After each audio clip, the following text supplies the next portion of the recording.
Lost Melodies. Deciphering the Gramophone's final forgotten song. Chapter 4, the first puzzle. Iris spent the next hour systematically searching the study. She found several items of interest. A map of the city from 1952, with 3 locations circled in red ink and music theory textbook, with certain pages dog-eared a small wooden box, locked with a combination lock of photograph of Theodore as a young man.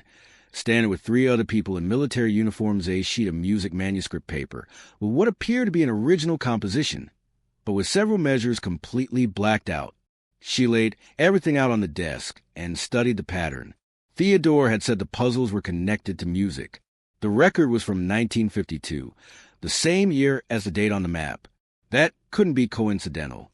Examining the map more closely, Iris noticed that the 3 circle locations formed a triangle. She grabbed a ruler from the desk drawer and measured the distances. Then she pulled out her phone and looked up the current addresses of those locations. The first was now a coffee shop. The second was a bookstore. The third was a music hall that had been converted into luxury apartments. Detective's note number 4. 3 locations from 1952.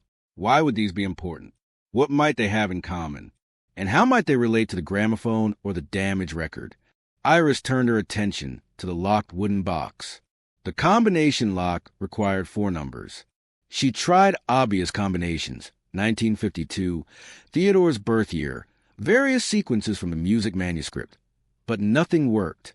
Then she remembered the music theory textbook with the dog-eared pages. She pulled it from the shelf and examined each marked page carefully. They covered page 47, musical intervals and their numeric relationships, page 103, the mathematical basis of harmony, page 217, rhythm patterns and time signatures, page 384, the circle of fifths. The page numbers themselves might be the clue, but in what order and how to reduce them to 4 digits? Iris stared at the numbers, letting her mind work through possibilities. Then she noticed something. If you added the digits of each page number together, you got 47 equals 4 plus 7 is equal to 11,103 equals 1 plus 0 plus 3 is equal to 4,217 equals 2 plus 1 plus 7 is equal to 10,384 equals 3 plus 8 plus 4 is equal to 15. Those numbers still didn't form a 4-digit combination directly. But what if she tried 4710 on the lock? Nothing. She tried 1102, November 2nd. Playing with the date format. Nothing. Then she remembered. Music is often written in measures of 4 beats. What if she needed to take only the first 4 numbers? 4, 7, 1, 0? But that gave her 4,710 again. Wait, what if the solution wasn't the page numbers themselves, but in what was on those pages? She flipped to page 47 and read about intervals. The page showed that a perfect 4th interval spans 5 semitones. Page 103 discussed harmony, specifically that a major 3rd spans 4 semitones. Page 217 covered rhythm. The example showed 3/4 time.